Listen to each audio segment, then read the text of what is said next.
Hello, this video covers asymptotic analysis with an emphasis on BigO notation. It assumes that you have a thorough understanding of sets and upper bounds and lower bounds as we covered earlier in this series.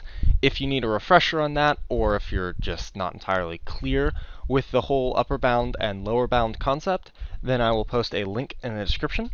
Otherwise, let's get on with asymptotic analysis.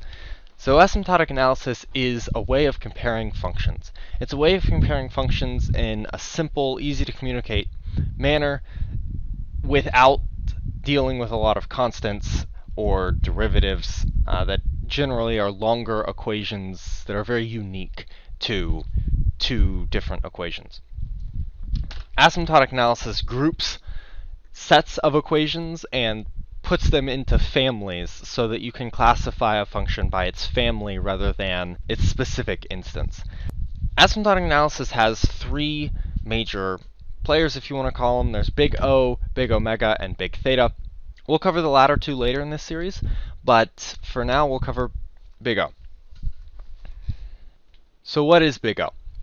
Let's say you have two functions, f of x and g of x, and we want to compare these two functions by means of asymptotic analysis by grouping them into families. So g of x will be our family of functions, and we put this big O, and so we say order g of x.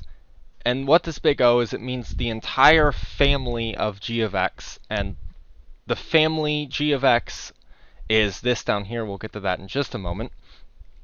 But we're saying that f is an element of this family. So f is in the family of big O of g of x. How do we determine what's in the family of g of x? We say if we can find some constant c and some constant k such that the value of f of x is always less than or equal to c times the absolute value of g of x for all values when x is greater than k. All this is really saying is, can we multiply g of x by some constant and make it an upper bound of f of x? That is the formal definition of big O. I'll be covering some alternate definitions in the next video. The alternate definitions will just be different explanations. They may be easier to understand. Some of them will be at a more casual level, so if you didn't quite get this, please check out the next video. Once again, if you still don't have an understanding of sets and upper bounds and lower bounds, take a look at those videos. The links are in the description. Otherwise, stay tuned.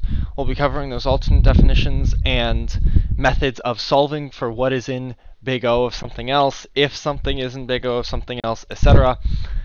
And we'll be covering multiple definitions of that as well. So stay tuned. I'll see you next time.